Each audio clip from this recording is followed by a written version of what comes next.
Hey guys, good morning, नमस्कार। आज हम बात करने वाले हैं मध्य प्रदेश प्राथमिक शिक्षक भर्ती पात्रता परीक्षा के बारे में, यानी एमपी टेट के बारे में। ये एग्ज़ाम एमपी टेट हुआ था प्राइमरी टीचर रिक्रूटमेंट के लिए। और ये एक सबसे बड़ी बात, ये एक बहुत लंबे समय अंतराल के बाद एग्ज़ाम हुआ है। लगभग 10-11 साल बाद हुआ है। समझ सकते हैं कि कोई कैंडिडेट अगर इसके लिए वेट कर रहा हो तो एक बहुत लंबा गैप हुआ है और उसका वेट करना पड़ा है। तो आज हम उसकी कट ऑफ के बारे में बात करेंगे कि क्या कट ऑफ इस एग्ज़ाम का जा सकता है। देखिए, सबसे पहले मैं आपको बता दूं कि इस एग्ज़ाम में पास होने के लिए कुछ क्राइटेरिया पहले फिक्स हैं। सबसे पहले तो ये है कि अगर आप जनरल कैटेगरी में हैं तो आपको कम से कम 90 मार्क्स आपको लाने चाहिए, तब आप पात्र, मतलब आप क्वालिफाइड माने जाएंगे। मेरिट अलग हो, मेरिट बनना अलग मैटर है, लेकिन क्वालिफाइड कब माने जाएंगे, जब आप 90 मार्क्स हैं। और S C S T O B C में ये कि अगर आप 75 प्लस हैं, 75 हैं, तो आप उसके लिए क्वालिफाई हो जाएंगे। फिर उसके बाद मेरिट का एक मेरिट आता है। मेरिट किस हिसाब से बनेगी वो एक अलग मैटर होता है, मतलब मेरिट आपके मार्क्स के अकॉर्डिंग होती है। और यहाँ अगर वैकेंसीज़ की बात करें तो अभी तक वैकेंसीज़ अनाउंस की है गवर्नमेंट द्वारा, लगभग 12-13 हज़ार वैकेंसीज़ हैं, फिक्स नहीं है। थोड़ा सा आगे पीछे हो सकता है, तो इतनी है। हो सकता है कि कुछ इसमें से ट्राइबल डिपार्टमेंट के लिए चली जाए और कुछ स्कूल एजुकेशन डिपार्टमेंट में। मध्य प्रदेश में ये दो तरह की स्कूल चलते हैं यहाँ पर। कुछ स्कूल ट्राइबल डिपार्टमेंट उनको रन करता है और कुछ MP school education department run करता है। तो इस तरह से स्कूल चलते हैं और इन्हीं में ये सारी पोस्टिंग होंगी। तो अब इसका क्या कट ऑफ जा सकता है।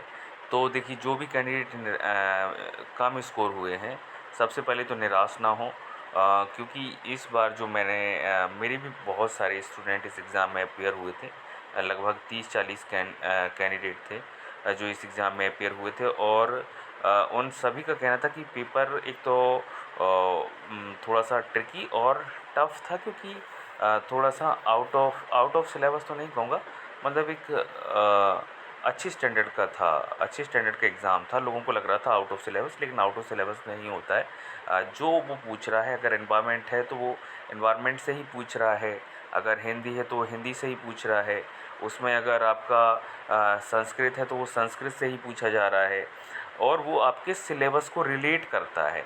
देखिए, दूसरी बात, सबसे बड़ी बात ये है यहाँ पर कि कोई चीज़ अगर आपको एज इट इज़ नहीं पूछी जा रही है जो आप पढ़ रहे हैं, तो इसका मतलब ये मत समझिए कि वो आउट ऑफ सिलेबस है। वो आउट ऑफ सिलेबस नहीं है, वो उस आपके सिलेबस को रिलेट कर रहा है। तो यहाँ पर इस तरह से ये पूछा गया था। पेपर बहुत अच्छे स्टैंडर्ड का पूछा गया, और मेरे जो भी कैंडिडेट यहाँ पर हैं उपस्थित हुए थे इन एग्ज़ाम में, वो भी पार्टिसिपेट किए हैं, तो अपीयर हुए हैं इस एग्ज़ाम में। तो उनके भी लगभग वही 100 के आसपास ही हैं मार्क्स। एक बहुत बड़ा वेरिएशन इस एग्ज़ाम में मेरे को देखने नहीं मिला। तो कट ऑफ क्या जा सकता है? कट ऑफ सबसे पहले मैं, आप देख रहे होंगे स्क्रीन पर, जनरल कैटेगरी का कट ऑफ जहाँ तक मुझे लग रहा है कि 105, अगर कोई कैंडिडेट है 105 से ऊपर है तो निश्चित तौर पर उसको सीट मिलना चाहिए। मेरा ऐसा व्यक्तिगत अनुमान है, और आगे हम इस पर और भी चर्चा करेंगे नेक्स्ट वीडियो में जब लेके आएंगे। जनरल फीमेल है, जनरल फीमेल से कि देखिए, सबसे बड़ी बात यह है कि मध्य प्रदेश में फ़ीमेल को टीचिंग जॉब पाना बहुत आसान होता है। आसान इसलिए होता है क्योंकि 50% रिजर्वेशन होता है ईच कैटेगरी में। अदर जॉब्स में 33% रिजर्वेशन है। जैसे कोई जनरल की फ़ीमेल है, जनरल की जो टोटल पोस्ट हैं उसमें से टोटल यहाँ पर आपका 33 इस, लेकिन टीचिंग में 50% रिजर्वेशन होता है, तो आसान होता है। वही S C S T O B C सभी कैटेगरी के लिए है। तो जनरल फीमेल अगर कोई है तो 93, 90 भी है और पास हुई है, तो उसके यहाँ पर रिक्रूट होने के बहुत चांसेस हैं। ओबीसी में भी, ओबीसी मेल का ये है कि मुझे लग रहा है कि 95 के आसपास अगर कोई ओबीसी मेल है तो उसकी मेरिट लिस्ट में आने की प्रबल संभावना है। ओबीसी फीमेल 85, 80-85 के बीच रहेगा। 80 से 85 के बीच अगर कोई है तो उसके बहुत बहुत चांसेस हैं। एससी का भी, एससी मेल का 86 मैंने लिखा है यहाँ पर, और मुझे लग रहा है एससी 82 84 85 86 यही रहेगा, कट ऑफ रहना चाहिए। इसके आसपास है तो उसको उसकी मेरिट लिस्ट में आने की संभावना काफ़ी बन जाएंगी।